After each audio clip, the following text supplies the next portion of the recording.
Ono što ja radim, to je da igram predstave u Sarajevu.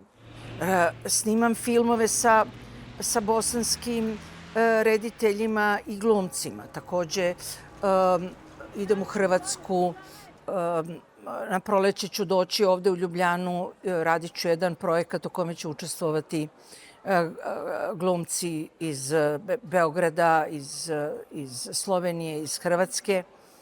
I za mene je to jedini način na koji ja mogu da doprinesem nekakvom, ne bih mogla da nazovem pomirenjem, jer ja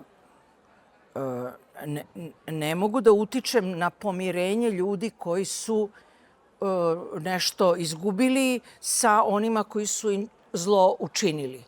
To su neki drugi procesi i to glumci ne mogu da se bave time.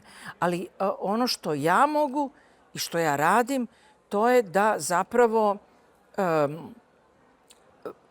približim ljude